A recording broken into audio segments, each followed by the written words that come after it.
Alors, il y a une chose qui m'agace particulièrement, ce sont tous ces gens qui font semblant d'attaquer l'islam pour défendre l'Église catholique et le christianisme, hein, la chrétienté occidentale, alors qu'en réalité, ils se servent de l'islam. Leur attaque contre l'islam, paradoxalement, est une façon détournée d'attaquer l'Église elle-même. Simplement, c'est fait d'une façon hypocrite et détournée.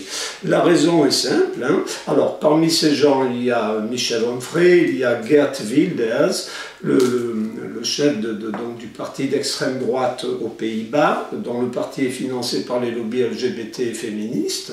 Il y a aussi des gens comme Philippot. En réalité, ce sont des gens qui sont à fond dans le politiquement correct, dans les lois contre Dieu et nature, l'avortement, le mariage homosexuel, etc.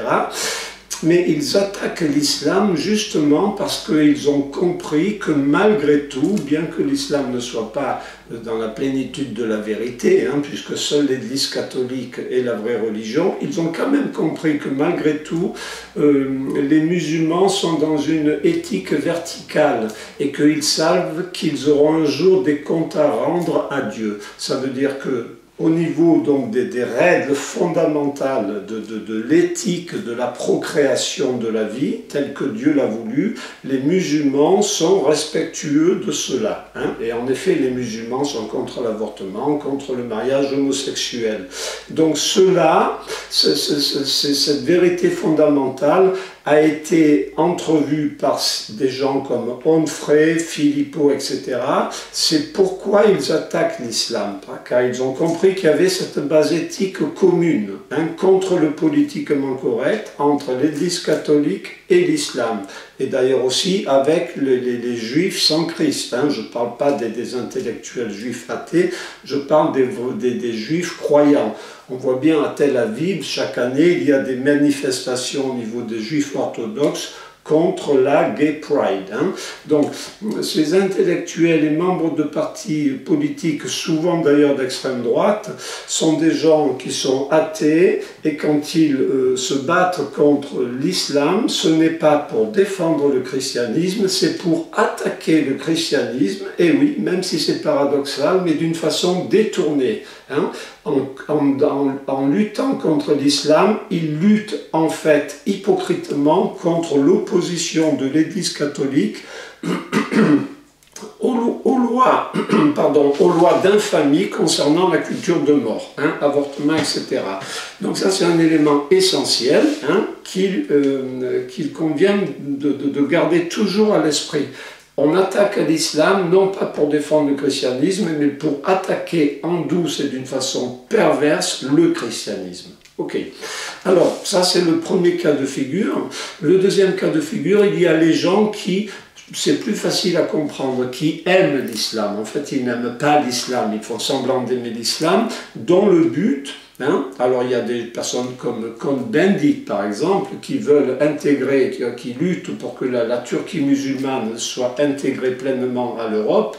C'est évident que ce n'est pas parce qu'il aime l'islam Cohn-Bendit, c'est parce que là il est dans la lignée donc habituelle de vouloir mélanger les cultures et les religions pour obliger à un syncrétisme, hein, mélanger les religions pour les vider toutes de leur contenu. Hein. Donc ça c'est la deuxième façon d'attaquer le christianisme qui est plus classique, elle est facile à comprendre. Hein. Alors, donc c'est quand même intéressant à voir. Nous avons toute une catégorie d'individus qui, pour certains, attaquent l'islam, mais dans le seul but, paradoxalement, de nuire au christianisme, et non pas de protéger l'Occident chrétien.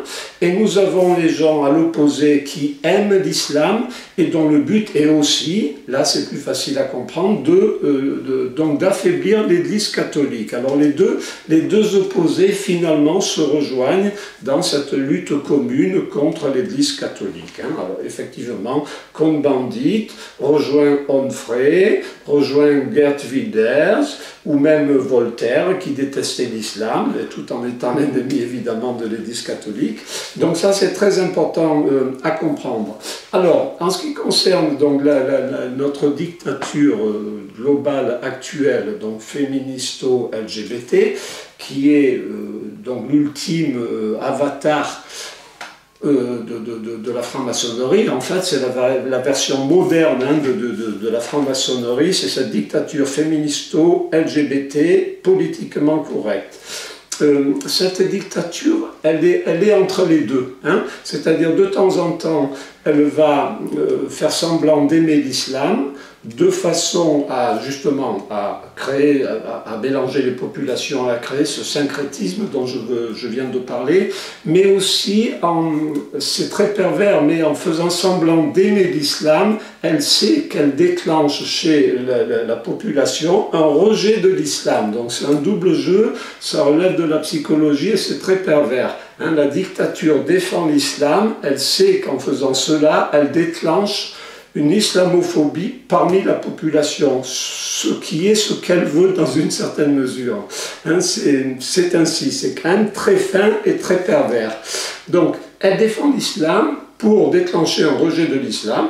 Hein. Ainsi, elle fait croire que l'islam, d'ailleurs, est responsable de la déchristianisation, hein, la diabolisation de l'islam, permettant donc au grand peuple d'oublier que le génocide culturel n'est pas issu de l'islam, mais de 200 ans de fausse historiographie maçonnique suite au coup d'État jacobin de 1793.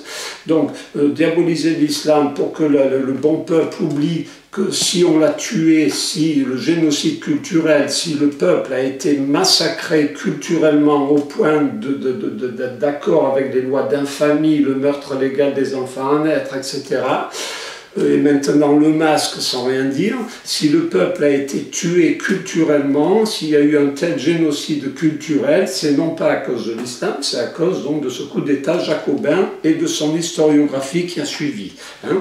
Donc la dictature actuelle essaye de faire en sorte que nous ne réalisions pas cela.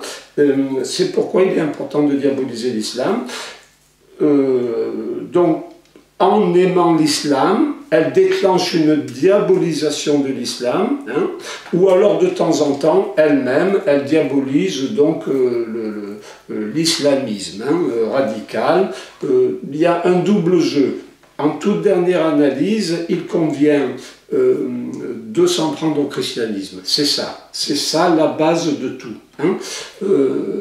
D'ailleurs, la dictature actuelle du corona, quand elle est bien comprise, je rappelle que le corona, les mesures contre le corona ont tué 100 millions de personnes. Sur Terre, ça a doublé la famine. Donc un médicament qui tue 100 fois plus que la maladie elle-même. C'est quand même une farce. Mais bon. Mais la dictature du corona, en réalité, s'inscrit aussi dans l'attaque contre les plans de Dieu.